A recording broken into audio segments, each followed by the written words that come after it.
Hello everyone, welcome to Sky academy. ఈ రోజు మనం లేబర్ లాస్ గురించి, ట్రేడ్ యూనియన్ యాక్ట్ గురించి కంప్లీట్గా డిస్కస్ చేయడానికి ట్రై చేద్దాము. మంచి మెమరీ హింట్స్తో మీరు మర్చిపోలేని విధంగా నేను మీకు చేసిస్తాను. ఒకవేళ మీరు నేను చెప్పిన క్లాస్లో ఏదైనా పాయింట్ మర్చిపోయారా, నేను మీకు ఫ్రీ కోర్స్ ఇస్తాను. అంత డెప్త్గా మెమరీ హింట్స్తో నేను మీకు చెప్పే బాధ్యత నాది. ప్రశాంతంగా క్లాస్ మొత్తాన్ని వినడానికి ట్రై చేయండి. ఏ పాయింట్ వదలను, డెప్త్ కాన్సెప్ట్స్తో మీరు ఏ పుస్తకమైనా ఓపెన్ చేసి చూడండి, లేదా ఏ ఎంసీక్యూ టెస్ట్ అయినా ఇవ్వండి. ట్రేడ్ యూనియన్ యాక్ట్ గురించి నేను చెప్పిన క్లాస్ నుంచి దాటి మీకు ప్రశ్న వచ్చిందా, మీకు కోర్సు నేను ఫ్రీగా ఇచ్చేస్తాను. అంత డెప్త్గా నేను మీకు కవర్ చేయబోతున్నాను. Let's begin our video. Welcome to Sky Academy. So యాక్ట్లోకి డైరెక్ట్గా వెళ్లే ముందు అసలు ట్రేడ్ యూనియన్ అంటే ఏంటో తెలుసుకోవాలి. ట్రేడ్ యూనియన్ ఏంటి? మీరు ఒక్కడిగా వెళ్ళి గళం విప్పారనుకోండి, మీ బాధని ఎక్స్ప్రెస్ చేశారనుకోండి, ఎవరికి వినిపించదు. అదే 100 మంది వెళ్ళి చెప్తే ఒకే బాధ గురించి, అదే 100 మంది తరఫున ఒకే మనిషి వెళ్ళి చెప్తే, బాబు నా వెనకాల 1000 మంది ఉన్నారు, నేను వాళ్ళ బాధని చెప్పడానికి నీ దగ్గరకు వచ్చాను అని చెప్తే ఎవరైనా వినాల్సిందే, తల ఒగ్గాల్సిందే. అంతేనా? అదే ట్రేడ్ యూనియన్ ఎంప్లాయీస్ అందరూ కలిసి ఒక యూనియన్గా ఫామ్ అయ్యి అందులో కొంతమందిని ఎన్నుకొని, ఒక 3 4 7 ఎన్నుకొని, వీళ్ళు మా బాధని మీకు చెప్తారు. ఎవరికి చెప్తారు? ఎవరైతే ఎంప్లాయర్స్ ఉన్నారో, ఎవరైతే బాస్ ఉన్నాడో, బాబు మన దగ్గర వాటర్ ప్రాబ్లం ఉంది, లేదా మా దగ్గర వేజెస్ శాలరీల ప్రాబ్లం ఉంది, ఇలా బాధపడుతున్నారు మన ఎంప్లాయీస్ అందరూ అని చెప్పి ఒక మనిషి వెళ్ళి, లేదా ఒక గ్రూప్ ఆఫ్ పీపుల్ వెళ్ళి 1000 మంది మాట్లాడారనుకోండి, గజిబిజు గందరగోళం గోళగోళం అయిపోతుంది. కానీ అందరి బాధ ఒకటే, కానీ చెప్పే పద్ధతి నీట్గా చెప్పగలిగితే ఎంప్లాయర్ కూడా అర్థమవుతుంది. అదే వాళ్ళ 1000 మంది తరఫున ఒక 2 3 వెళ్ళి వాళ్ళ బాధని చెప్పడానికే ఈ యూనియన్స్ ఏర్పడతాయి. ఓకేనా? సో ఈ ట్రేడ్ యూనియన్ గురించి మనం మాట్లాడుకున్నాం అనుకుంటే, గతంలో ఎప్పటి నుంచో ఉన్నాయి ఈ trade unions. Okay, before independence British కాలంలోనే మనకి ట్రేడ్ యూనియన్స్ కనిపిస్తూ ఉంటాయి. మొత్తం మాట్లాడదాం. స్టార్టింగ్లో మనం చూసుకున్నాం అనుకుంటే, యూనియన్స్ అహ్మదాబాద్ నుంచి, బాంబే నుంచి, కలకత్తా నుంచి, అహ్మదాబాద్ గుర్తుందా మీకు? అహ్మదాబాద్ మిల్ స్ట్రైక్ గాంధీ గారు 1918 ఇయర్ గుర్తుందా? మంచి కోడింగ్తో నేను మీకు హిస్టరీలో చెప్పాను. ఎలా సింపుల్గా గుర్తుపెట్టుకోవచ్చు. గాంధీ గారు ఎప్పుడు వచ్చారండి? గాంధీ గారు, ఇక్కడ G7 ఇచ్చాను. G7 అంటే సమిట్ కాదు. గాంధీ గారి పేరులో ఫస్ట్ G అనే పదం మీరు గట్టిగా అబ్జర్వ్ చేసుకుంటే ఇందులోనే 7 కనిపిస్తూ ఉంటుంది. గాంధీ గారు ఫస్ట్ ఇండియాలో మొదలుపెట్టిన ఫస్ట్ స్ట్రైక్ ఏది? 1917లో మొదలుపెట్టారు.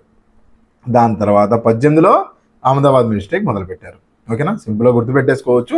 ఓకే, ఎనీవేస్ ఆల్రెడీ కోడింగ్తో నేను మీకు అక్కడ క్లియర్గా ఎక్స్ప్లెయిన్ చేశాను. హిస్టరీలో డేట్స్ అవన్నీ ఒకసారి చూడడానికి ట్రై చేయండి. కోర్స్ ఆల్రెడీ అవైలబుల్ ఉంది యాప్లో. ఓకే, ఎనీవేస్ ఇప్పుడు మాట్లాడుకున్నాం అనుకుంటే, మనకి ప్రస్తుతం అహ్మదాబాద్ మిల్ స్ట్రైక్ ఏదైతే ఉందో అప్పటి నుంచే, దానికన్నా ముందు నుంచే మనకి యూనియన్స్ ఆల్రెడీ ఫామ్ అవడం కనిపిస్తూ ఉన్నాయి. ప్రస్తుతం మనం చూసుకున్నాం అనుకుంటే, నేషనల్ లెవెల్లో AITUC 1920లోనే ఫామ్ అయిపోయింది. ఆల్ ఇండియా లెవెల్ యూనియన్ ఇది. ఓకేనా? అయితే మన ఇండియాలో ట్రేడ్ యూనియన్స్ని లేదా లేబర్స్ ప్రాబ్లమ్స్ని బాగా వ్యక్తపరిచింది ఎవరయ్యా అంటే, మనకి గాంధీ గారు అండ్ లాలా లజపత్ రాయ్ గారు. లాలా లజపత్ రాయ్ గారు మర్చిపోకూడదు. చనిపోయారు ఆయన. ఎవరి కోసం? ఈ గొడవల కోసమే, లాఠీ చార్జ్లో. ఓకే, అయితే ప్రస్తుతం మనం మాట్లాడుకున్న టాపిక్ ట్రేడ్ యూనియన్ యాక్ట్ గురించి చూసుకున్నాం అనుకోండి. 1926లో మనకి ఈ ట్రేడ్ యూనియన్ యాక్ట్ స్టార్ట్ అవ్వడం జరిగింది. ఓకే, ఎన్ఫోర్స్ ఎప్పుడు వచ్చింది? 1927. చాలా సింపుల్గా ఇయర్ కూడా గుర్తుపెట్టేసుకోవచ్చు. ఇప్పుడు ఈ యూనియన్ దేనికోసం గొడవ పడుతుందండి? Employees problems. ఏం ప్రాబ్లమ్స్ ఉన్నాయి? అయ్యా మా ప్రాబ్లం ఏంటంటే, నెలకి 30 రోజులు మేము పని చేయలేము, 26 రోజులే పని చేస్తాము, మిగతా 4 ఆదివారాలు మేము పని చేసుకోవడానికి ఇవ్వండి అయ్యా, మేము ఫ్యామిలీతో గడపడానికి ఇవ్వండి అయ్యా. నెలకి 30 రోజులు మేము పని చేయలేము, 26 రోజులే పని చేస్తాం అని చెప్పి ఈ ట్రేడ్ యూనియన్ వాళ్ళు 1926లో ఒక యాక్ట్ తీసుకొని వచ్చారు. 1926 యూనియన్ బాధలు 30 రోజులు సింపుల్గా లింక్ చేసుకొని గుర్తుండిపోతుంది. ఓకేనా? ఇలా మన దగ్గర కోర్సెస్ ఆల్రెడీ EPFకి సంబంధించి కూడా మంచి కోర్స్ ఒకటి అవైలబుల్గా ఉంది. ప్రతి యాక్ట్ నేను మీకు అందులో ఎక్స్ప్లెయిన్ చేస్తాను. ఇలానే ఇమేజెస్తో మీరు గుర్తుపెట్టుకునేలాగా మంచిగా డిస్కస్ చేసి అండ్ డెప్త్గా కూడా ఉంటుంది మన దగ్గర కంటెంట్. చూస్తారుగా ఈ వీడియోలోనే ఎంత డెప్త్ వెళ్తానో. ఆల్రెడీ నేను మీకు చెప్పాను కదా, డెప్త్ లేదా కాన్సెప్ట్ వీడియో చుట్టూ ఆపేసేయచ్చు. ఓకేనా? అంత డెప్త్గా మాట్లాడతాను. రైట్, టాపిక్ వైజ్ MCQs ఉంటాయి, PYQs ఇందులోనే అవైలబుల్గా ఉంటాయి. ఫుల్ టెస్ట్లు ఇస్తాను. ఇప్పుడు ఈ వీడియోలో నేను మీకు MCQs కూడా డిస్కస్ చేస్తాను. అందులో తెలిసిపోతుంది MCQ డెప్త్ ఎలా ఉంటుంది, క్వశ్చన్ పేపర్ మీరు ఎలా అటెంప్ట్ చేయబోతున్నారు అనేది. ఓకేనా? మెమరీ హింట్స్తో, ట్రిక్స్తో EPF యాక్ట్ లేదా లేబర్ లాస్ ఇవన్నీ ఎవరైనా ఎక్స్ప్లెయిన్ చేస్తారు. మీరు కూడా 2 సార్లు చదువుకుంటే ఎక్స్ప్లెయిన్ చేస్తారు. కానీ మీకు గుర్తుండేలా చెప్పేవాళ్ళు ఎవరు? మంచి మెమరీ హింట్స్తో చెప్పాలి కదా. ఎగ్జామ్లో మీరు ఇప్పుడు చదివారు అంటే 4 రోజుల తర్వాత మళ్ళీ పుస్తకం ఓపెన్ చేశారంటే మళ్ళీ ఆ ఫ్రెష్గా మళ్ళీ రివైజ్ చేసుకుంటూ కూర్చుంటారా? మన కోర్సెస్ రివిజన్ అవసరం లేని కోర్సెస్ ఉంటాయి. ఒక్కసారి మీరు చదివారు అంటే ఇయర్స్తో సహా ప్రతిదీ డెప్త్గా వెళ్తాను నేను. ఓకే, తెలుగు అండ్ ఇంగ్లీష్ రెండిట్లో ఆల్రెడీ అవైలబుల్గా ఉంది కోర్సు. ఒకసారి చూడడానికి ట్రై చేయండి. చాలా తక్కువ ప్రైజెస్లో మీకు అక్కడ కోర్సు అవైలబుల్గా ఉంది. పీవైక్యూస్ మొత్తం మెటీరియల్ నేనే ఇస్తాను, ప్రతిదీ నేనే ఇస్తాను. నేను మీకు టెస్ట్ సిరీస్ సహా మొత్తం ప్రొవైడ్ చేస్తాను ప్రింటబుల్ ఫార్మాట్లో. అట్ ద సేమ్ టైం మంచి మెమరీస్తో నేను మీకు ఇస్తాను. అండ్ మిగతా ఇంకోటి ఏం చెప్పాలంటే మీకు ఈ కోర్స్ అనే కాదు, ఈపీఎఫ్ఓ ఈఓ ఏవో అనే కాదు, వేరే ఎగ్జామ్స్ కోసం అయినా సరే మన దగ్గర కోర్సెస్ ఆల్రెడీ అవైలబుల్గా ఉన్నాయి. మొత్తం ఈపీఎఫ్ఓ సిలబస్ మొత్తం అందులో కవర్ అవుతుంది. ఫిజిక్స్, కెమిస్ట్రీ, ప్రతిదీ, పాలిటీ, ప్రతిదీ అందులో ఆల్రెడీ యూట్యూబ్లో కూడా చాలా వీడియోస్ ఉన్నాయి. ఒకసారి చూడొచ్చు మీరు. పాలిటిక్ ఆర్టికల్స్ ఎలా గుర్తుపెట్టుకోవాలి, జాగ్రఫీకి సంబంధించి మ్యాపింగ్ ఎలా గుర్తుపెట్టుకోవాలి, ప్రతిదీ ఎక్కడ కూడా మీకు మర్చిపోలేని విధంగా అక్కడ కోర్సెస్ అవైలబుల్గా ఉంటాయి. మీరు మంచి పుస్తకము, దాని తర్వాత బాగా లెసన్లు చెప్పే గురువు, ఈ రెండు ఎన్నుకున్నారనుకోండి మీ ప్రిపరేషన్ సగం అక్కడే అయిపోతుంది. నేను చాలామందికి చెప్పే మాట ఇదే, selection of the book is major in your preparation. At the same time మంచి గురువు కూడా సెలెక్ట్ చేసుకోవాలి. రైట్. సో మనం మాట్లాడుకున్నాం అనుకుంటే ట్రేడ్ యూనియన్ యాక్ట్ గురించి ఒకసారి మొదలు పెడతాం. ఈ యూనియన్ ఆబ్జెక్టివ్స్ ఏంటో నేను మీకు చెప్పాను కదా. వేజెస్ ఏవైతే ఉన్నాయో, జాబ్ సెక్యూరిటీ, మీ లే ఆఫ్స్ చేస్తున్నారు ఈ మధ్యకాలంలో చూసుకున్నాం అనుకుంటే లే ఆఫ్స్ ఎక్కువైపోయినాయి. లే ఆఫ్స్ అంటే ఏంటి? ఏవైతే ఇవాళ పొద్దున నేను జాబ్కి వెళ్తాను, సాయంత్రానికి వస్తాను, ఇంటికి వస్తాను, రేపు పొద్దున నేను మెయిల్ ఓపెన్ చేసుకొని చూసుకోవాలి అనుకుంటే బాబు నేను పీకేసావు అని చెప్పి అక్కడ కనిపిస్తూ ఉంటుంది. ఎందుకు పీకేసావు? రీజన్ తెలియాలి కదా. సరే, రీజన్ తెలిసింది, ఒకేసారిగా నువ్వు జాబ్లో నుంచి పీకేస్తే నా జీవితం ఏం కావాలి? ఇన్ని రోజుల నుంచి నీకోసం ఉడిగం చేస్తూ వచ్చానా నేను? సో ఇలా ఇవన్నీ మాట్లాడి మన గురించి రిప్రజెంట్ చేసేవాళ్లే ఈ ట్రేడ్ యూనియన్ సంబంధం. ఎలా అయితే ఎమ్మెల్యేలు, ఎంపీలు మన కోసం వెళ్ళి, ఒకవేళ మన వర్గం నుంచి ఒక ఎమ్మెల్యేని పంపించాము, అతను ఏం చేస్తాడు, లేదా ఎంపీని పంపించాము, ఏం చేస్తాడు, పార్లమెంట్లో వెళ్ళి మన బాధల్ని అక్కడ చెప్తాడు. అందుకనే కదా మీరు ఎన్నుకునేది ఓటర్గా. ఇక్కడ కూడా అలానే ఎన్నుకుంటారు ట్రేడ్ యూనియన్లో సభ్యుల్ని. నెక్స్ట్ ఇప్పుడు చూసుకున్నాం అనుకుంటే, ఎప్పుడైతే ట్రీట్మెంట్, అన్ఫెయిర్ ట్రీట్మెంట్ జరుగుతూ ఉంటుంది, క్యాంటీన్లో ఫుడ్ బాగోదు, లేదంటే ఇలా చిన్న పెద్ద ప్రాబ్లం, ప్రతి ప్రాబ్లము ట్రేడ్ యూనియన్ వాళ్ళు డిస్కస్ చేస్తారు. యూనియన్ మెంబర్స్ ఎవరైతే ఉన్నారో, యూనియన్ మెంబర్స్ కాదు, యూనియన్ లీడర్స్ ఎవరైతే ఉంటారో వాళ్ళు డిస్కస్ చేస్తారు. ఓకే, ఈ ట్రేడ్ యూనియన్ యాక్ట్ గురించి మనం మాట్లాడుకున్నాం. హిస్టరీలో ఒకసారి చూసుకున్నాం అనుకుంటే, గతంలో ఎప్పటి నుంచో 19th సెంచరీ ముందు ఏం జరిగేదంటే సోషల్ రిఫార్మ్స్ ఎక్కువ జరిగేవి. సోషల్ రిఫార్మ్స్ మీద ఈ ట్రేడ్ యూనియన్లు ఎక్కువ పనిచేస్తూ ఉండేవి. సోషల్ రిఫార్మ్స్ అంటే ఏంటి? ఏవైతే బాగా పని ఒత్తిడి ఉండటమో ఇలాంటి వాటి మీద ఎక్కువ డిస్కషన్ ఉండేది. ఆఫ్టర్ 20th సెంచరీ ఏం చేశారంటే నేషనలిస్ట్ మూవ్మెంట్, ఏదైతే బ్రిటిష్ వాళ్ళ దగ్గర నుంచి మనకి స్వేచ్ఛ కోసం, స్వాతంత్రం కోసం ఎక్కువ పోరాటం జరిగింది. ఈ ట్రేడ్ యూనియన్స్ కూడా వాటిలోనే ఒక భాగంగా ఉండేవి. నెక్స్ట్ పోస్ట్ ఇండిపెండెన్స్ తర్వాత ఏం జరిగేదంటే, పోస్ట్ ఇండిపెండెన్స్ తర్వాత ఇంకా పాలసీస్, ఇన్ఫ్లుయెన్స్, లేబర్ చట్టాలు అవి తయారవ్వడానికి ఈ ట్రేడ్ యూనియన్స్ బాగా ఎక్కువ కృషి చేసేవి. ఇప్పుడు మనం ట్రేడ్ యూనియన్ యాక్ట్ గురించి క్లియర్గా డిస్కస్ చేసుకుందాము. ప్రశాంతంగా పెన్ను పేపర్ తీసుకొని రెడీగా ఉండండి. ట్రేడ్ యూనియన్ యాక్ట్ 1926 చాలా సింపుల్గా గుర్తుపెట్టేసుకోవచ్చు. 26 రోజులే మేము పనిచేస్తాం, 30 రోజులు మేము పనిచేయము, ఆదివారాల పూట మాతో పని చేయించకండి. 1926 ఇలా ఇంటర్లింక్ చేసుకోండి, ఒక యూనియన్గా మాట్లాడడానికి ట్రై చేయండి. ఓకే, ఇలా గుర్తుపెట్టుకోవచ్చు. లేదా మనకి యూనియన్ అనే పదం చూడంలోనే ఏది గుర్తు రావాలి? ఫస్ట్ మనకి ఏదైతే గాంధీ గారు ఏదైతే స్ట్రైక్ చేశారు, ఏది అహ్మదాబాద్ మిల్ స్ట్రైక్ ఎప్పుడైంది? 1918. ఎలా గుర్తుపెట్టుకోవాలో చెప్పాను. ఓకే, లాస్ట్ లెటర్ని రిపీట్ చేశారు అంటే 1926లోనే ఇది ఈ యాక్ట్, యూనియన్ యాక్ట్ ఏదైతే ఉందో అది స్టార్ట్ చేయడం జరిగింది. ఇలా అయినా ఇంటర్లింక్ చేసుకోండి. ఓకే, 1918 + 8 ఇలా అయినా గుర్తుపెట్టుకోండి 1926ని, లేదా మీ ఇష్టం అండి, మనకి కావాల్సింది గుర్తుండాలి, అదే మన కాన్సెప్ట్. ఓకేనా? సో ఈ యాక్ట్ ఏదైతే ఉందో దేనికోసం ఈ యాక్ట్ అంటే, ట్రేడ్ యూనియన్ యాక్ట్ అంటే చాలా వరకు మన జనరల్ వర్డింగ్లోనే మనకు అర్థమవుతుంది, ఒక యూనియన్ తన ప్రాబ్లం చెప్పుకోవడానికి. ఓకే, ఎవరెవరి మధ్య ఉంటుంది ఏంటి అనేది మనం క్లియర్గా మాట్లాడుకుందాము. ఈ కమెన్స్మెంట్ గుర్తుపెట్టుకోండి, 1 జూన్ 1927. అడగలేదు, అడగవచ్చు. ఓకే, ఇప్పుడు ఒక ట్రేడ్ యూనియన్గా మీరు రిజిస్టర్ అవ్వాలి, అవునా లేదా? మీరు రికగ్నిషన్ రావాలి కదా. రికగ్నిషన్ రావాలంటే రిజిస్ట్రేషన్ అవ్వాలి. రిజిస్ట్రేషన్ అవ్వాలంటే ఏం చేయాలి? మీరు ఒక 10 మంది కలిసారు, 10 మంది కలిసి బాబు మనం అందరం ఒక యూనియన్గా ఉందాం, మన వాళ్ళ ప్రాబ్లమ్స్ అన్నీ వెళ్ళి మన ఏదైతే కంపెనీలో ఓనర్స్ ఉన్నారో, బాస్ ఉన్నారో వాళ్ళకి చెప్దాము అని చెప్పి ఒక యూనియన్గా ఫామ్ అవుదాం అనుకున్నారు.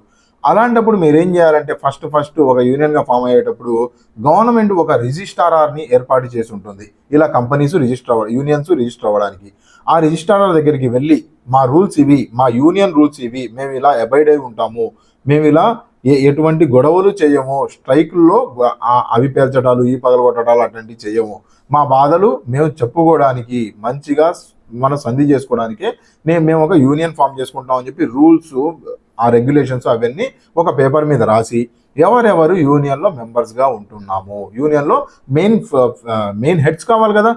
ఏం హెడ్స్? ఒక ట్రెజరరు, దాని తర్వాత ఒక ప్రెసిడెంట్, ఇలా కొంతమంది హెడ్స్ ఎవరైతే ఉన్నారో వాళ్ళందరి పేర్లు రాసి వాళ్ళ క్వాలిఫికేషన్స్ రాసి, అది కూడా చెప్తాను ఏమేమి రాయాలి ఏంటి అందులో మెమరాండం మొత్తం క్లియర్గా చెప్తాను.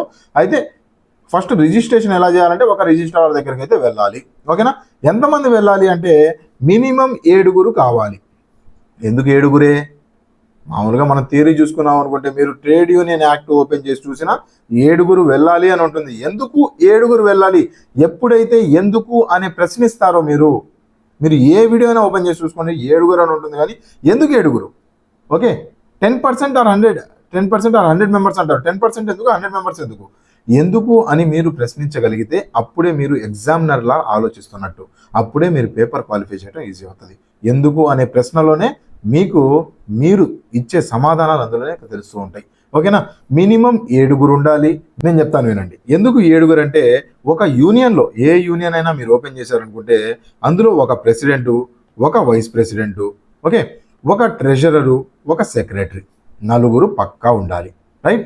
ఈ 4 ఉంటేనే ప్రెసిడెంట్ వైస్ ప్రెసిడెంట్ ఏం చేస్తారయ్యా అంటే ఆ యూనియన్లో బాగోగులు గొడవలు ఏదైనా డెసిషన్ తీసుకుంటారు.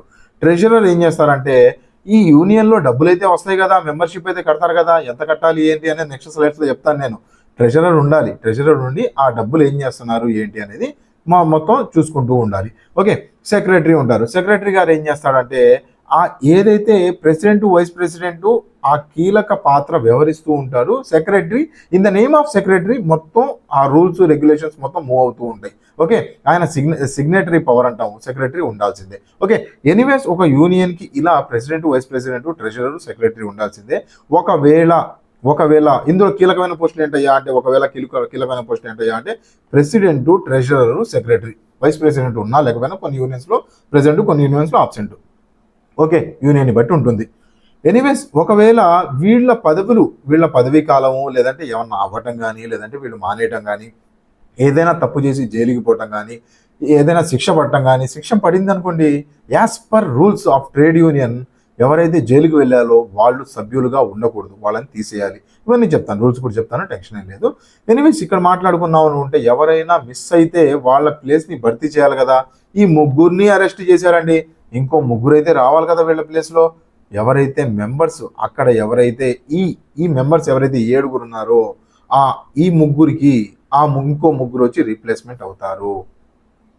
అర్థమైందా? అందుకని 7 కావాలి. 6 అయ్యారు కదా సార్, ఇంకొకళ్ళు కావాలి కదా. మనకి వైస్ ప్రెసిడెంట్ ఉన్నా ఒకటే లేకపోయినా ఒకటే. సో అందుకని అందులో రిప్లేస్మెంట్ గురించి మనం మాట్లాడుకోము. అయితే దీనికి సంబంధించి మనం మాట్లాడుకుంటే ఈ 3 ఏదైతే ఉందో మన వెహికల్లో స్టెప్నీ ఎలా అయితే ఉంటుందో అలా వాళ్ళని స్టెప్నీ కోసం అని చెప్పి అలా రెడీగా పెట్టుకోవడానికి అందుకని 7 వాడతారు. ఓకే, సో నెక్స్ట్ చూసుకుంటే మనకి 7 గురించి క్లారిటీ వచ్చింది కదా. 7 ఎలా గుర్తుపెట్టుకోవాలో కూడా చెప్తాను నేను మీకు, మంచి కోడింగ్తో చెప్తాను. ఆగండి, టెన్షన్ పడకుండా ఇప్పుడే చెప్పామంటారా? ఏం లేదండి, సింపుల్. ట్రేడ్ యూనియన్ అంటే ఎందుకు ఫామ్ అయ్యారయ్యా? మా బాధలు మా ఏడుపుని వినడానికే కదా. ఏడుపుని చెప్పడానికి 7 వెళ్తున్నారు. మీ ఏడుపుల్ని చెప్పడానికి మీరు యాజ్ ఏ లేబర్ అనే డెఫినేషన్ నేను మీకు ఆల్రెడీ క్లాస్ 1లో క్లియర్గా చెప్పాను. లేబర్ అంటే ఏంటి అదంతా డిస్కస్ చేశాను. లేబర్ అంటే మీరైనా లేబరే, నేనేమైనా లేబరే, ఎవరైతే పని చేస్తున్నారో వాళ్ళందరూ లేబర్ కిందకే వస్తారు. ఓకే, ఈవెన్ సాఫ్ట్వేర్ ఎంప్లాయ్ అయినా. కాకపోతే అందులో ఆర్గనైజ్డ్ సెక్టారు, అన్ఆర్గనైజ్డ్ సెక్టారు అనేది కొద్దిగా డిఫరెన్స్ ఉంటుంది. ఓకే, ఎనీవేస్ మీ ఏడుపుని చెప్పడానికి 7 ఒక రిజిస్ట్రార్ దగ్గరికి ట్రేడ్ యూనియన్ అనే పదంతో వెళ్ళారు, ట్రేడ్ యూనియన్గా రిజిస్టర్ అయ్యారు. ఓకే, ఎడిషనల్ ఇంకొక టర్మ్ ఏంటయ్యా అంటే అట్లీస్ట్ 10% ఆర్ 100 మెంబర్స్. ఇది కూడా ఒక టర్మే. ఏంటి సార్ ఇందాక 7 అన్నారు కదా, మళ్ళీ ఈ 10% ఏంటి, 100 మంది ఏంటి చెప్తాను, ఆగండి, టెన్షన్ పడకండి. ఏంటంటే ఇది ఏం లేదండి, ఇప్పుడు ఫర్ ఎగ్జాంపుల్ మీ కంపెనీలో ఈ రూల్ ఏంటంటే ఈ రూల్ నెంబర్ 1 ఏంటంటే అట్లీస్ట్ 7 వెళ్ళాలి యూనియన్గా ఫామ్ అవ్వడానికి. ప్లస్ ఎడిషనల్ రూల్ ఏంటంటే ఎడిషనల్ రూల్ ఏంటంటే 10% of the employees working in that company. ఏదైతే మీరు కంపెనీలో పనిచేస్తున్నారో ఆ కంపెనీలో మినిమం 10% ఉండాలి, లేదా 100 మంది అన్నా ఉండాలి. అర్థం కాలేదు కదా, చెప్తాను వినండి. ఒకవేళ మీ కంపెనీలో 500 మంది జనాభా పనిచేస్తున్నారు, 500 మంది జనాభా పనిచేస్తున్నప్పుడు అయ్యా మేము 7గురం వచ్చాము, మా కంపెనీని మా ట్రేడ్ యూనియన్ని రిజిస్టర్ చేయండి అంటే ఒప్పుకోరు. ఎందుకంటే నీది పెద్ద కంపెనీ, పెద్ద కంపెనీకి 7గురు కాదు, అట్లీస్ట్ 10% లేదా 100 మందినైనా, whichever is lower, whichever is less. అంటే ఈ లెక్క ప్రకారం ఏమైపోయింది, 500 మందిలో 10% అంటే ఎంత సార్, 50 మంది, లేదా 50 మంది 10% ఆఫ్ 500 అంటే 50 మంది లేదా 100 మంది. 7గురు వెళ్తానంటే కుదరదు. 50 మంది వెళ్ళి రిజిస్ట్రార్ ముందు నుంచోవాలి. బాబు ఇదిగో మేము 50 మంది వచ్చాం, మా యూనియన్ ఫామ్ చేసుకుంటున్నాము, మా యూనియన్కి రికగ్నిషన్ ఇవ్వు అని చెప్పి అడగాలి. మీ కంపెనీలో 40 మందే పనిచేస్తున్నారు, చిన్న కంపెనీ సార్ మాది, 40 మందే పనిచేస్తున్నారు. అలాంటప్పుడు 10% అంటే ఏం వస్తూ ఉంది, 4గురే వస్తున్నారు. 40 మంది పనిచేస్తున్నారు అంటే 10% అంటే 4గురే. అయితే 4గురు వెళ్ళి నుంచుంటారంటే కుదరదు.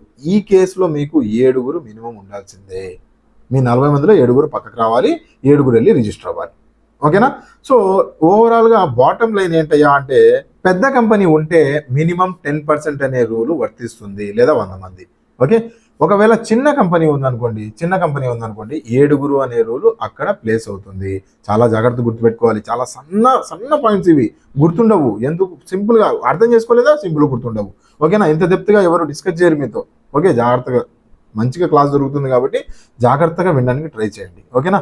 And next, application must include, ఏదైతే అప్లికేషన్ రిజిస్ట్రార్ దగ్గరికి అయ్యా మాకు ట్రేడ్ యూనియన్గా రికగ్నైజ్ చేయండి అని చెప్పి వెళ్ళి అప్లికేషన్ ఇస్తారు కదా, ఆ అప్లికేషన్లో ఏమి ఉండాలంటే యూనియన్ పేరు ఉండాలి. యూనియన్ ఏదైతే యూనియన్ మీరు అనుకుంటున్నారో, ఇందాక ఆల్ ఇండియా యూనియన్ అని చెప్పి అనుకున్నాం కదా, అలా యూనియన్ పేరు ఒకటి ఉండాలి, ఒక పేరు అనుకోవాలి. ఆ పేరుతో మీరు యూనియన్ రిజిస్ట్రేషన్ చేయించుకోవాలి. హెడ్ ఆఫీస్ ఎక్కడ ఉంటుంది జాగ్రత్త గుర్తుపెట్టుకోండి. హెడ్ ఆఫీస్ పేరు కూడా అందులో ఉండాలి. మీకు క్వశ్చన్ అడుగుతారండి ఇందులో, ఏదైతే అప్లికేషన్ ఉంటుందో ఆ అప్లికేషన్లో ఏమేమి ఉంటాయి అని అడుగుతారు. హెడ్ ఆఫీస్ కింద వాటిలో ఏవేవి ఉండవు అని చెప్పి కింద వరుసగా పేర్లు ఇచ్చేస్తారు. యూనియన్ నేమ్ ఉండాలా, లేదంటే హెడ్ ఆఫీస్ ఉండాలా, లేదంటే ఆఫీస్ బేరియర్స్ పేర్లు ఉండాలా. ఆఫీస్ బేరియర్స్ అంటే ఎవరు, ఆల్రెడీ క్లాస్లో నేను మీకు చెప్పాను. ఎవరైతే ఆ ఆఫీస్లో ఇందా మాట్లాడుకున్నాం కదా, ప్రెసిడెంట్ గారు, వైస్ ప్రెసిడెంట్ గారు, ట్రెజరర్ గారు, సెక్రటరీ గారు, వీళ్ళందరూ ఆఫీస్ బేరియర్స్. ఓకేనా? అండ్ వాళ్ళ క్వాలిఫికేషన్ కూడా చాలా ఇంపార్టెంట్, మీరు మర్చిపోతారు, వదిలేస్తూ ఉంటారు. క్వాలిఫికేషన్ కూడా అందులో మెన్షన్ ఉండాలి. ఓకే, దాని తర్వాత అందులోనే కొన్ని రూల్స్ కూడా ప్రొవైడ్ చేసి ఉండాలి. ఎందుకు నువ్వు యూనియన్ పెడుతున్నావు, నీ ఆబ్జెక్టివ్ ఏంటి, ఏదైనా వెల్ఫేర్ కోసం పెడుతున్నావా, గొడవలు పెట్టడానికి చేస్తున్నావా, ఏం చేయడానికి పెడుతున్నావు అనేది కూడా మీరు అందులో మెన్షన్ చేయాలి. పర్పస్ ఆఫ్ ఫండ్స్, ఏదైతే నువ్వు అమౌంట్ కలెక్ట్ చేయబోతున్నావో, సబ్స్క్రిప్షన్ మెంబర్షిప్ అంటావు, ఆ డబ్బులు నువ్వేం చేయబోతున్నావు, మెంబర్షిప్ ఎంత తీసుకుంటావు, రూరల్లో అయితే ₹1, అన్ఆర్గనైజ్డ్ సెక్టర్లో అయితే ₹3, అండ్ ఆర్గనైజ్డ్ సెక్టర్లో వేరే వాటిలో ప్రతి దాంట్లో ₹12 మెంబర్షిప్ తీసుకోవచ్చు. దానిపైన నువ్వు తీసుకోవచ్చు ఎంతైనా. ఓకేనా? సో ఆ మెంబర్షిప్ డబ్బులు ఏం చేయబోతున్నావు అనేది క్లియర్గా అందులో మెన్షన్ చేయాలి. ఓకే, రిజిస్ట్రార్ మీ పేర్లు అవన్నీ చెక్ చేస్తారంటే, మీరు ట్రేడ్ యూనియన్కి ఫలానా స్కై లేబర్ యూనియన్ అని చెప్పి మీరు పేరు ఇచ్చారు. మీరు రిజిస్ట్రార్ గారు ఏం చేస్తారంటే, ఆ పేరు లాంటి పేరు ఇంకోటి ఏదైనా ఉందా, గతంలో ఎవరైనా రిజిస్టర్ అయ్యారు అదే పేరుతో అని చూస్తారు. ఒకవేళ లేదు అంటే అప్పుడు ఇస్తారు. ఒకవేళ ఉంది అంటే మీ అప్లికేషన్ని రిజెక్ట్ చేస్తారు. రిజిస్ట్రార్ మీద ఆల్రెడీ మనకి క్వశ్చన్ కూడా పడుతుంది, జాగ్రత్తగా చూసుకోవాలి రిజిస్ట్రార్కి సంబంధించి. ఓకేనా? సో నెక్స్ట్ చూసుకున్నాం అనుకుంటే, నేను మీకు ఇది చెప్పాను కదా ఎలా అనేది. ఫంక్షన్స్ ఏం చేస్తారు, ట్రేడ్ యూనియన్ ఫంక్షన్స్ ఏమేమి ఉంటాయి, మీ బాధల్ని వ్యక్తపరచడానికి, బార్గెనింగ్ ఆఫ్ వేజెస్, ఏదైనా మీకు ఏదైనా డిస్ప్యూట్స్ వచ్చినాయి, గొడవలు వచ్చినాయి. ఇంకో మాట ఇంపార్టెంట్ ఏంటంటే, ఇక్కడ చూసుకుంటే ఈ ట్రేడ్ యూనియన్స్ లేబర్ బాధలు మాత్రమే చెప్తాయా అంటే, లేబర్ బాధలు ఒక్కటే కాదు. ట్రేడ్ యూనియన్ కెన్ బి, ఇక్కడ ఎవరెవరు ఉన్నారు పార్టీస్, లేబర్ ఉన్నారు, దాని తర్వాత బాస్ ఉన్నాడు. అవునా, బాస్ ఉన్నాడు. సో ఈ trade unions labour to labour గొడవలు అంతమందిస్తాయి. అంటే మీలో మీకు గొడవలు వచ్చేసినాయి. ఓకే, ఆ గొడవల్ని తగ్గిస్తాయి. మీరు 2 వర్గాలుగా చీరిపోయారండి, 2 వర్గాలుగా చీరిపోయి మీలో మీరే కొట్టుకుంటున్నారు. ట్రేడ్ యూనియన్లో ఎవరైతే మెంబర్స్ ఉన్నారో వాళ్ళు వచ్చి సంజాయిస్తారు. ఓకే, లేదా లేబర్ వర్సెస్ బాస్ గొడవలు జరుగుతున్నాయి, అప్పుడు కూడా యూనియన్ వచ్చి ఏం చేస్తుంది అంటే, బాస్తో వెళ్ళి మాట్లాడుతుంది, లేబర్తో వెళ్ళి కూడా మాట్లాడి ఇలా కాదు, ఇలా ₹1000 కాదు 500 తీసుకో, వేజెస్, కమిషన్ చెప్పట్లా, వేజెస్, ఇలా డిఫరెంట్ ఏదైతే పాసిబిలిటీస్ ఉన్నాయో ఆ పాసిబిలిటీస్ మొత్తాన్ని రిజాల్వ్ చేస్తుంది, ఆ డిస్ప్యూట్స్ మొత్తాన్ని. అండ్ బాస్ టు బాస్ అండి, బాస్ టు బాస్ ఈ trade unions boss to boss గొడవలు కూడా ఉంటాయి. బాస్ టు బాస్ అంటే ఏంటి, ఒక 3-4 రకాల కంపెనీలు ఉన్నాయి, 3-4 రకాల కంపెనీలు కలిసి కొంతమంది ఎంప్లాయీస్ని హైర్ చేసుకొని పని చేపిస్తున్నాయి. జరుగుతాయి అలాంటి కేసెస్ కూడా జరుగుతాయి. ఎగ్జాంపుల్ మాట్లాడుకున్నాం అనుకుంటే, గవర్నమెంట్ ఒక రోడ్డు వేయడానికి కాంట్రాక్ట్ పిలిచింది, కాంట్రాక్టర్ దగ్గర డబ్బులు సరిపోవట్లేదు, అతను ఏం చేస్తాడు, ఇంకొక కంపెనీని తోడు తీసుకొని ఇద్దరు కంపెనీల ఎంప్లాయీస్, ఇద్దరు కంపెనీల బాసులు కలిసి రోడ్ వేయడం మొదలు పెడతారు. అవునా?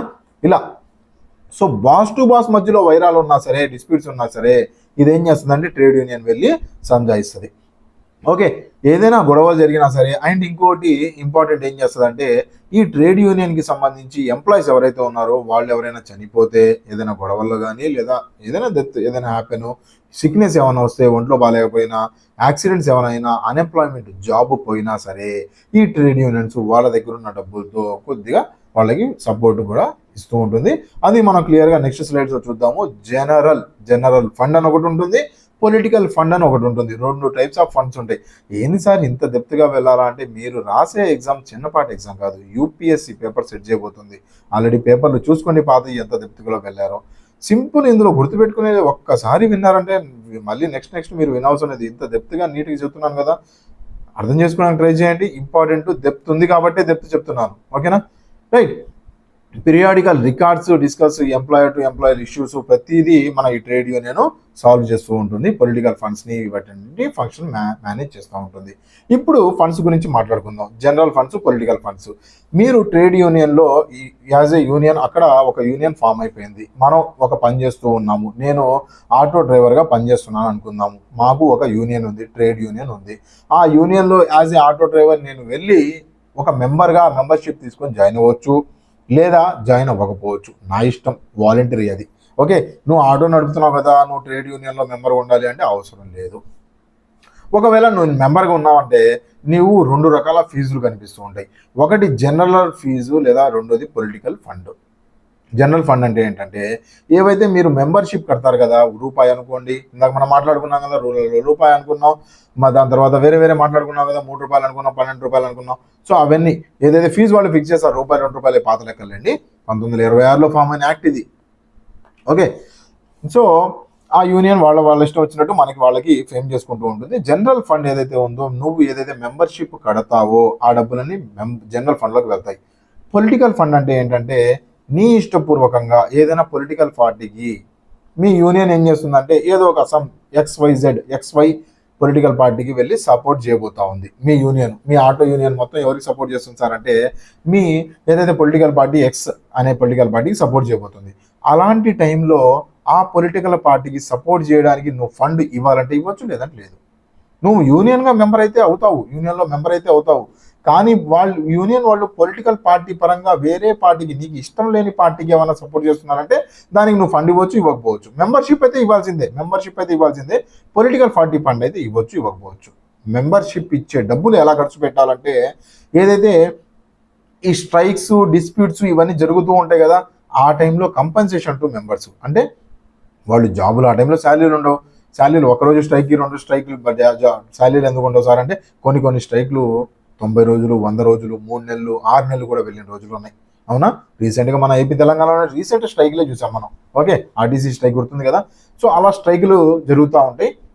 3 నెలలు, 6 నెలలు, ఎన్ని నెలలు అయినా సరే ఈ ఫండ్లో నుంచి డబ్బులు తీసి వాళ్ళకి ఏదైనా మోరల్ సపోర్ట్ కానీ, లేదంటే ఏదైతే ఫినాన్షియల్ సపోర్టు, లేదా ఏమైనా కూరగాయలు తెచ్చేయడం కానీ, ఏదో ఒకటి ఈ ఫండ్లో నుంచి డబ్బులు వాడకం జరుగుతుంది. నెక్స్ట్, ఏదైనా ఇంజురీ జరిగింది, డెత్ జరిగింది, ఆ టైంలో ఏదైనా జాబ్ లాస్ జరిగింది, లేదంటే దుమ్మి ఏదైనా జరిగింది అనుకుందాము. స్ట్రైక్ జరుగుతుందంటే ఏమైనా గొడవలు జరుగుతాయని చెప్పి ఎక్స్పెక్ట్ చేస్తూ ఉంటాం కదా, ఆ టైంలో ఎవరికైనా ఏమైనా ప్రాబ్లం వచ్చినా వాళ్ళ ట్రీట్మెంట్ కోసం డబ్బులు వాడచ్చు. ఓకే, దాని తర్వాత వెల్ఫేర్ స్కీమ్స్, ఎడ్యుకేషన్కి సంబంధించి వాళ్ళకి ఏమైనా ఎడ్యుకేషన్ పాలసీస్ కానీ, ఏదైనా రిలీజియస్, సోషల్ డెవలప్మెంట్ కానీ ఏమన్నా తీసుకోవాలనుకుంటే వాళ్ళు ఆ డబ్బుల నుంచి తీసి ఎంప్లాయీ వెల్ఫేర్ కూడా చేయొచ్చు.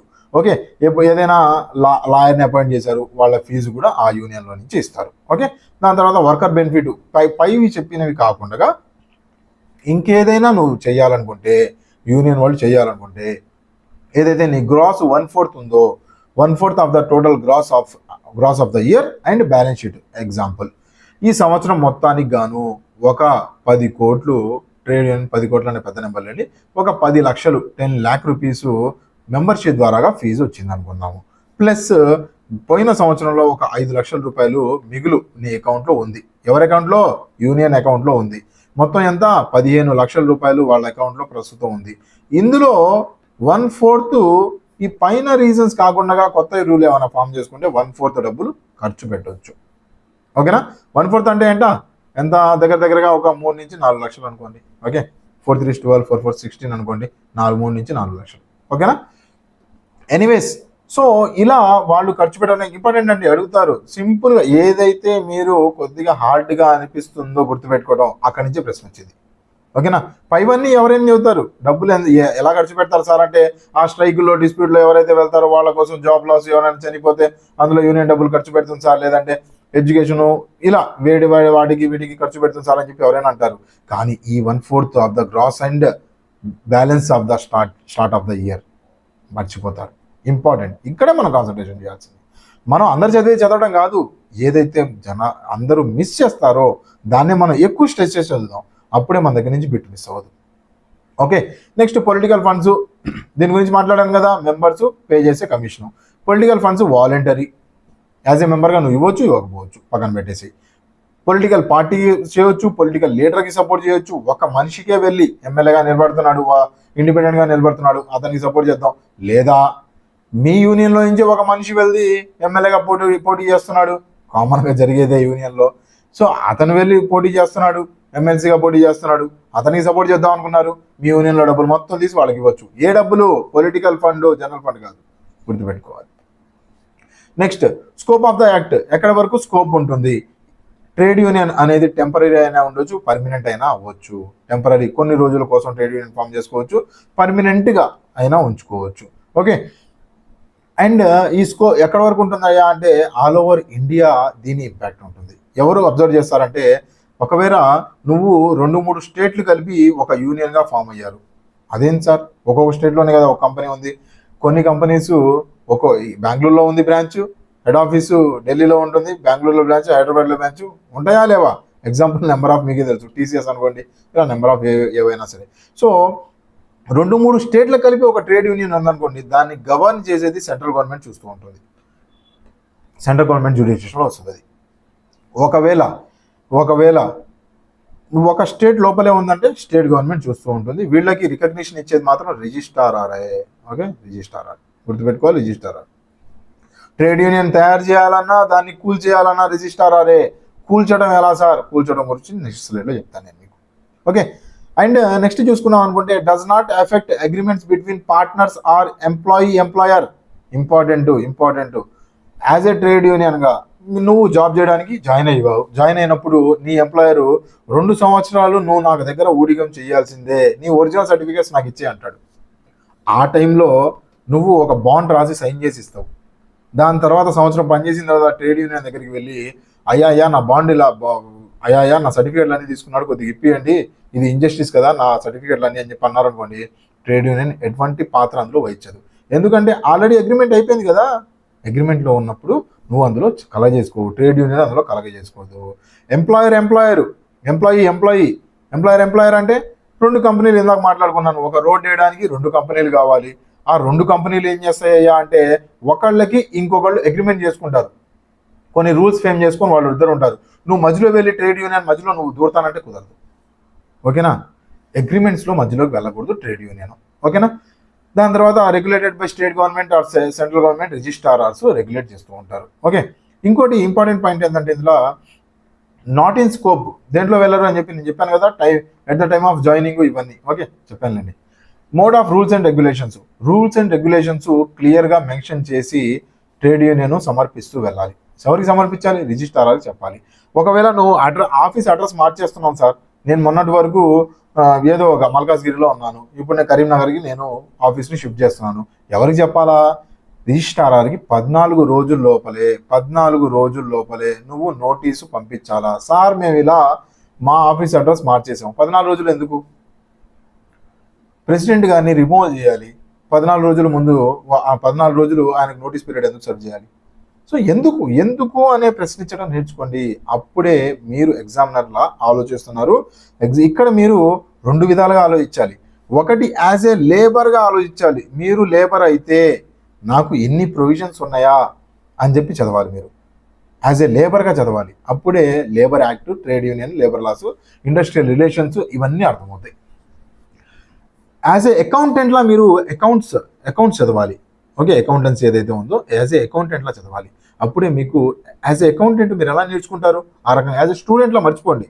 ఓకే, స్టూడెంట్ లైఫ్ అయిపోయింది, మీరు డిగ్రీ తీసుకున్నారు. స్టూడెంట్లా కాదు, ఇప్పుడు ఆలోచించాల్సింది మీరు ఏంటంటే యాజ్ ఏ లేబర్లా ఆర్ఎల్స్ యాజ్ ఏ అకౌంటెంట్లా మీరు ఏదైతే జాబ్ చేయబోతున్నారో. ఓకేనా?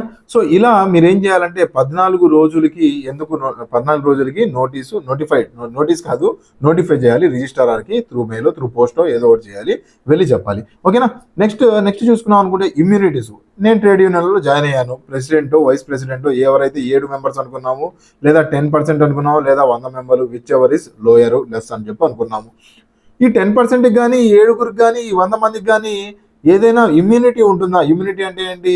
ఎవరైనా వచ్చి మిమ్మల్ని అరెస్ట్ చేద్దాం అనుకున్నారు, అరెస్ట్ చేయొచ్చా లేదా? ఎందుకు అరెస్ట్ చేస్తారంటే ఇప్పుడు చూడండి, మీరు ఇక్కడ ఏం చేయబోతున్నారు? యాజ్ ఏ యూనియన్గా కొన్ని రూల్స్, కొన్ని ఇన్స్ట్రక్షన్స్ పాస్ చేయబోతున్నారు ఎంప్లాయీస్ అందరికీ. ఏం ఇన్స్ట్రక్షన్ సార్? వేజెస్ ఇవ్వలేదు, వేజెస్ సరిగ్గా ఇవ్వట్లేదు. వాళ్ళు ఏం ఇన్స్ట్రక్షన్ పాస్ చేస్తారంటే, బాబు ఇంకొక 15 రోజుల్లో 20 రోజుల్లో నువ్వు వేజెస్ సరిగ్గా ఇవ్వకపోతే మీ కంపెనీలో ఏ ఎంప్లాయీ పనిచేయడు అని చెప్పి క్లియర్గా బాస్కి ఇంటిమేషన్ లెటర్ ఇచ్చేశారు. ఎవరు? ట్రేడ్ యూనియన్లో యూనియన్ మెంబర్స్, యూనియన్ లీడర్స్ ఇచ్చేశారు. ఆ టైంలో మీరు ఏం చేస్తారయ్యా అంటే యాజ్ ఏ మెంబర్గా, యాజ్ ఏ లేబర్గా 20 రోజుల్లో వాళ్ళు శాలరీ సరిగ్గా ఇవ్వకపోతే మీరు పెన్ డౌన్ చేస్తారు, లేదంటే పని ఆపేస్తారు, స్ట్రైక్లోకి వెళ్ళిపోతారు. అప్పుడు ఎవరు లాస్ అవుతున్నారు అంటే బాస్ లాస్ అవుతున్నాడు, వాడి బిజినెస్ ఆగిపోతుంది. లేబర్ కూడా లాస్ అవుతారు, తన శాలరీ పోతుంది. కాకపోతే ఎక్కువగా అప్పటికప్పుడు ఎఫెక్ట్ అయ్యేది ఎవడయ్యా అంటే బాస్ ఎఫెక్ట్ అవుతాడు. తన మిషనరీ ఇండస్ట్రీ ఆగిపోతుంది, లాస్ అయిపోతాడు. అతను వెళ్ళి ఏం చేస్తాడంటే, బాబు ఇతను పని చేయకపోగా 10 మందిని చెడగొడుతున్నాడు అని చెప్పి యూనియన్ లీడర్ మీద వెళ్ళి, ప్రెసిడెంట్ మీద వెళ్ళి కేసు వేయలేడు. అతనికి సివిల్ ఇమ్యూనిటీ ఉంటుంది. సివిల్ ఇమ్యూనిటీ అంటే ఏంటి? యాజ్ ఏ ట్రేడ్ యూనియన్గా ఒక డెసిషన్ తీసుకున్నప్పుడు నలుగురిని ప్రొవోక్ చేసినా, నలుగురిని తన దారిలో తీసుకుని వెళ్ళినా అతని మీద కేసు వేయకూడదు. ఈవెన్ దో ఇది లాస్ అవుతున్నా సరే, ఎవరికి? బాస్కి లాస్ అవుతున్నా సరే అతనికి సివిల్ ఇమ్యూనిటీ ఉంటుంది, గుర్తుపెట్టుకోవాలి. రైట్? అవన్నీ ఇమ్యూనిటీస్. నెక్స్ట్ ఆఫీస్ బేరర్ గురించి మాట్లాడుకుందాం. ఆఫీస్ బేరర్ గురించి మాట్లాడుకున్నాం అనుకుంటే ఇక్కడ మనకు చూసుకున్నాం అనుకుంటే ఆఫీస్ బేరర్స్ అంటే ఎవరు? ఇందాక మాట్లాడుకున్నాం కదా, president, vice president, secretary, cashier కాదు, మనం ఫినాన్షియర్ అనుకున్నామా? ఓకే, సో ఏదైతే ట్రెజరర్ అనుకున్నాం, ట్రెజరర్. ఓకే, ఈ ట్రెజరర్ ఎవరైతే ఉన్నారో వీళ్ళు ఆఫీస్ బ్యారియర్స్. వీళ్ళు ఎలక్ట్ అవ్వడానికి మనం చూసుకున్నాం అనుకుంటే కొన్ని చోట్ల ఎలక్టెడ్ రిప్రజెంటేటివ్స్ ఉంటారు. ఎలక్టెడ్ అంటే ఎలక్షన్ పెడతారు, మెంబర్స్ అందరూ ఓటింగ్ చేస్తారు, కొంతమంది నామినేటెడ్ పోస్టులు కూడా ఉంటాయి. ఏదైతే రూల్స్ వాళ్ళు రెడీ చేసుకొని రిజిస్ట్రార్కి ఎప్పుడైతే రిజిస్ట్రేషన్ జరుగుతుందో ట్రేడ్ యూనియన్ అప్పుడే పెట్టేస్తారు ఆ రూల్స్. ఓకేనా? రైట్. సో ఇక్కడ చూసుకున్నాం అనుకుంటే ఈ మెంబర్స్, ఈ నలుగురు ఎవరైతే ఉన్నారో ఆ నలుగురు ఎవరెవరు కాకూడదు అంటే 18 ఏళ్ల లోపల ఉన్నోళ్ళు యూనియన్ లీడర్స్ అవ్వలేరు. అదేంటి సార్, ఎంప్లాయ్మెంట్ అవ్వాలి అంటే 18 ఏళ్లే కదా, 18 ఏళ్ళు లేకుండా కూడా మైనర్లు కూడా పనిచేయవచ్చా? కొన్ని రూల్స్ ప్రకారం చేయొచ్చు. కొన్ని ఇండస్ట్రీస్లో మనం ఆల్రెడీ ఇండస్ట్రీస్ యాక్ట్ గురించి మాట్లాడతాం, చైల్డ్ లేబర్ గురించి మాట్లాడతాం, అందులో క్లియర్గా చెప్తాను ఎవరు ఎంత ఏజ్ పెడుతున్నారు అని. 14 ఏళ్ల నుంచే నువ్వు పని మొదలు పెట్టొచ్చు. ఓకేనా? సో 18 ఏళ్ళు దాటిన వాళ్ళు మాత్రమే ఈ president, vice president, secretary, treasurer ఎవరైతే 7 లేదంటే 10 మంది లేదంటే 100 మంది అనుకున్నామో, 10% ఆర్ 100 మంది అనుకున్నామో ఆ మెంబర్స్గా ఎలక్ట్ అవ్వచ్చు. ఓకేనా? 18 ఏళ్ళు దాటి ఉండాలి. ఇంపార్టెంట్ క్వశ్చన్ అడుగుతారు మిమ్మల్ని, 18 ఏళ్ళ, 14 ఏళ్ళ, 16 ఏళ్ళ అని. ఓకే, సో దాని తర్వాత ఒకవేళ 18 ఏళ్ళు దాటున్నాడు సార్, అతను జైలుకి వదిలేచ్చాడు, మొన్నే 2 సంవత్సరాలు అయింది జైలుకి వెళ్ళొచ్చి, అతను ఆ మెంబర్ అవ్వచ్చా? అతను మెంబర్ కాదు, ఇలా ఆఫీస్ బ్యారియర్ అవ్వచ్చా అంటే అవ్వకూడదు. ఎన్ని సంవత్సరాల వరకు అవ్వకూడదు? 5 సంవత్సరాల వరకు అవ్వకూడదు. 5 సంవత్సరాలు till 5 years after release from conviction. 5 years తర్వాత కావాలంటే అతను ఆఫీస్ బ్యారియర్ కిందగా నుంచోవచ్చు, సెలెక్ట్ అవ్వచ్చు, కన్విక్షన్ అవ్వకూడదు. ఓకేనా? సో ఇలా ఆఫీస్ బ్యారియర్స్ గురించి క్లియర్గా చెప్పేశాను. ఆఫీస్ బ్యారియర్స్ ఒక్క పదం మర్చిపోయాను. At least half of the office bearers must be directly engaged or employed in the industry connected with the union. Important. Half of the, ఇప్పుడు ఇప్పుడు ఇందాక మనం మాట్లాడుకున్నప్పుడు ఈ 7 లేదా 10% లేదా 100 మంది ఎవరైతే అనుకున్నామో వీళ్ళందరూ ఆ కంపెనీలోనే పనిచేసే వాళ్ళే ఉండాలా? అవసరం లేదు. బయట వాళ్ళు కూడా యాజ్ ఎ ట్రేడ్ యూనియన్గా ప్రెసిడెంట్గా, వైస్ ప్రెసిడెంట్గా, సెక్రటరీగా, ట్రెషరీగా ఉండొచ్చు. కొన్ని దాంట్లో చూసారనుకుంటే ఎమ్మెల్యే గారు, మా ఊరు ఎమ్మెల్యే గారు మా యూనియన్ ప్రెసిడెంట్ ఉంటారా లేదా? ఉంటారు. కొన్ని యూనియన్స్ చూడండి, అబ్జర్వ్ చేయండి. వేరే బయట నుంచి వచ్చే వాళ్ళు కూడా, ఎందుకంటే వాళ్ళ దగ్గర మంచి మెమరీ, ఎమ్మెల్యే గారు అనే కాదు, ఏదైనా యూనివర్సిటీలో ఏదైనా లెక్చరర్గా పనిచేస్తున్నారు, అతన్ని కూడా తీసుకోవచ్చు నాన్ ప్రాఫిట్ ఆర్గనైజేషన్ కింద. సో ఇలా నెంబర్ ఆఫ్ వేస్లో ఉన్నాయనుకోండి. సో బయట వాళ్ళు కూడా ఉండొచ్చు. కాకపోతే 50% మాత్రం, ఒకవేళ 7 అన్నారనుకోండి, మినిమం 4, మినిమం 3 అనుకోండి. 50% అంటే 3.5 కదా, మినిమం 3 లేదా 4. ఒక 10 మంది ఉన్నారనుకోండి యూనియన్ లీడర్స్, అందులో ఒక 5 మాత్రం ఆఫీస్ బ్యారియర్స్, ఆ కంపెనీలో పనిచేస్తున్న వాళ్ళే ఉండాలి. అర్థమైంది కదా? Simple point. Amalgamation of trade union అంటే 2 ట్రేడ్ యూనియన్లు కలిసి ఒకే యూనియన్గా ఫామ్ అవుతాయి. ఎందుకు ఫామ్ అవుతాయి సార్ అంటే, ఫామ్ అవుతాయి. ఎందుకంటే ఒక్కొక్కప్పుడు ఏమవుతుందంటే 100 మంది మాట సరిగ్గా చెవికి వినపడట్ల బాస్కి, అందుకని 1000 మంది అయితే బాగుంటుంది అని చెప్పి మా యూనియన్ పెద్దలందరూ మేమేమనుకున్నామంటే, మా 4 యూనియన్లు మేము కలిపేస్తున్నాము, ఒక పెద్ద యూనియన్గా ఫామ్ అయిపోయి బాస్ మీద గొడవ స్ట్రైక్ చేయబోతున్నాము. గొడవ కాదులే, స్ట్రైక్ చేయబోతున్నాము. ఓకేనా? సో అలా 2 యూనియన్లు కలవాలి అనుకుంటే ఎవరెవరు సమ్మతం ఉండాలి? యూనియన్ అంటే అందులో 100 మంది ఉన్నారు, 100 మంది ఓకే అనాలి కదా. 100 మంది ఓకే అనవసరం లేదు. ఎంతమంది ఉండాలంటే, మీ యూనియన్లో ఎగ్జాంపుల్, మీ యూనియన్లో ఒక 100 మంది ఉన్నారనుకుంటే, అందులో 50 మంది ఓటు వేసి, 50 మంది ఓటు వేసి అందులో 60% అయినా సమ్మతం అయి ఉండాలి. అర్థం కాలేదా? ఇవాళ నేనేమనుకుంటున్నానంటే, నా యూనియన్ని వేరే యూనియన్లో కలిపేద్దాం అనుకుంటున్నాను. నా యూనియన్లో 100 మంది ఉన్నారు సార్. ఓకే, సో ఇవాళ నేను కలిపేద్దాం అని చెప్పి ఓటింగ్ స్టార్ట్ అవుతుందయ్యా, రండి అందరూ అన్నప్పుడు ఎంతమంది రావాలో తెలుసా? 50 మంది అన్నా మినిమం రావాల్సిందే. 49 మందే వచ్చారు. ఆ రోజు ఓటింగ్ జరగదు, కలవడం జరగదు. 50 మంది రావాల్సిందే. పాయింట్ నెంబర్ 1 అయిపోయింది. పాయింట్ నెంబర్ 2 ఏంటి? పాయింట్ నెంబర్ 1 అయిపోయింది. పాయింట్ నెంబర్ 2 ఏంటి? ఈ 50 మంది ఎవరైతే ఉన్నారో ఆ 50 మందిలో మినిమం 60% అంటే 50 మందిలో 60% ఎంత? 30 మంది సమ్మతమే అని చెప్పి ఓటేయాలా. కలిపేయండి సార్, ఏం చేయాలా? కలిపేయండి సార్, 2 యూనియన్లు కలిపేయండి అని చెప్పి 60% of that are in favour to amalgamation. Amalgamation అంటే మెర్జింగ్, కలపడం. ఓకేనా? ఎమల్గేషన్, మెర్జింగ్ రాయలేదా నేను? Okay, merging, right. ఎమల్గేషన్ అంటే మెర్జింగ్, మీరు పక్కనే రాసుకోండి, రైట్. సో ఇలా స్ట్రాంగర్గా తయారవ్వడానికి రిజిస్ట్రార్తో మాట్లాడుకొని 2 యూనియన్స్ మెర్జ్ అయిపోవచ్చు. ఓకే, ఇంపార్టెంట్ ఆ పాయింట్స్ అడిగారు గతంలో. అబ్లిగేషన్స్ గురించి మనం మాట్లాడుకున్నాం, వాళ్ళు ఏమేమి పని చేయాలా ఏంటి అనేది, rules and regulations. Accounts and financial management అంత ఇంపార్టెంట్ కాదు. కాకపోతే ఏంటంటే ఎవ్రీ ఇయర్ అకౌంట్స్ మెయింటైన్ చేయాలా, రిజిస్టర్ ముందు పెట్టాలా, నువ్వు ఏమేమి పనులు ఖర్చు పెట్టావు, వెల్ఫేర్ ప్రోగ్రామ్స్ కోసం ఎక్కడ పెట్టావు, పొలిటికల్ ఫండ్స్ ఎక్కడ పెట్టావు, ఏంటంటే ట్రాన్స్పరెన్సీ, అకౌంటబిలిటీ ఉండాలా. Okay, cancellation of registration, last point, important point. Cancel చేయాలంటే చాలా ఇంపార్టెంట్. ఈ స్లైడ్లో నుంచి 2-3 క్వశ్చన్లు పక్కా వస్తాయి. 2-3 క్వశ్చన్లు కాదు, ఒక క్వశ్చన్ మినిమం ట్రేడ్ యూనియన్ నుంచి వచ్చిందంటే ఇందులో నుంచి వస్తుంది. ఎందుకంటే చాలా ఇంపార్టెంట్ కాన్సెప్ట్ కాబట్టి. Cancellation of registration. రిజిస్ట్రార్ దగ్గరికి పోయాము, 7 లేదా 10% ఏదో ఒకటి అనుకున్నాము, 100 మంది అనుకున్నాము, వెళ్ళి ట్రేడ్ యూనియన్గా జాయిన్ అయ్యాము, మాకు ఒక సింబల్ వచ్చింది, మాకు ఒక స్టాంపు, మొత్తం అథారిటీ వచ్చేసింది, మాకు ఇప్పటి వరకు మంచిగా ఏముంది, ఇమ్యూనిటీ పవర్ కూడా ఉంది, మమ్మల్ని ఎవరు అరెస్ట్ కూడా చేయలేరు. అయితే నీ రిజిస్ట్రేషన్ని క్యాన్సిల్ చేయొచ్చు. ఎప్పుడు? ఒకవేళ నువ్వు ఫ్రాడ్ పనులు చేస్తున్నావు, యూనియన్ పేరు చెప్పుకొని డబ్బులన్నీ తీసుకొని వస్తున్నావు, ఏడబడితే ఆడ ఖర్చు పెడుతున్నావు, పాయింట్ నెంబర్ 1. లేదా యూనియన్ పేరు చెప్పుకుంటున్నావు, ఎలా పడితే అలా బాస్తో బిహేవ్ చేస్తున్నావు, అందరినీ వెనకాల వేసుకొని గొడవలకు వెళ్తున్నావు, ధర్నాలకు వెళ్తున్నావు, స్ట్రైక్ మంచిగా మత సమరస్యంగా ప్రశాంతంగా చేసుకున్నావా? లేదు, ఎలా పడితే అలా చేస్తున్నావు, తప్పు చేసావు. ఆ టైంలో నీ రిజిస్ట్రేషన్ ఎవరు క్యాన్సిల్ చేస్తారు సార్? ఇంపార్టెంట్, రిజిస్ట్రార్ ఎవరైతే నీ చిట్టా మొదలు పెట్టాడో ఆయనే నీ చిట్టాని అంతం చేయగలడు, రిజిస్ట్రార్. ఓకే, నీ చీటీ చింపేస్తున్నాను అని చెప్పి ఎన్ని రోజుల ముందు చెప్పాలి మీకు? 2 months ఆఫ్ నోటీస్ పీరియడ్ ఇవ్వాలా? ఎవరికి? ఆ యూనియన్కి నోటీస్ పీరియడ్ రిటర్న్ పంపిస్తాను రిజిస్ట్రార్ గారు, బాబు నీ చీటీ చింపేయబోతున్నాము, తొందరగా నువ్వు ఏమైనా తప్పులు ఏమైనా చేస్తే మా ముందు వచ్చో లేదా ఏదో ఒకటి నువ్వు రిక్వెస్ట్ చేసుకో, ఆలోచిద్దాము అని చెప్పి 2 నెలలు నోటీస్ పీరియడ్ ఇస్తారు. నా తప్పేం లేదు సార్, నేను ఎవరికి నా మొర పెట్టుకోవాలి అంటే డైరెక్ట్గా హైకోర్టుకి వెళ్ళొచ్చు నువ్వు, లేదా సివిల్ కోర్టుకి వెళ్ళొచ్చు.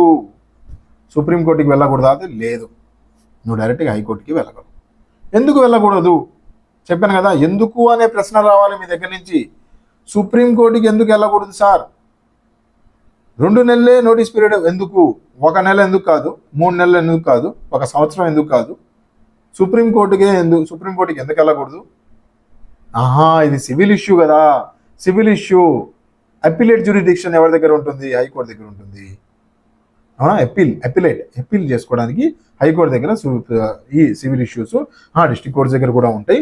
కాకపోతే నువ్వు ఆల్రెడీ డిస్ట్రిక్ట్ లెవెల్ క్రాస్ అయిపోయావు, యూనియన్గా వచ్చేసావు కదా, సో అందుకని నువ్వు హైకోర్టు దగ్గరికి వెళ్ళాలి. రైట్?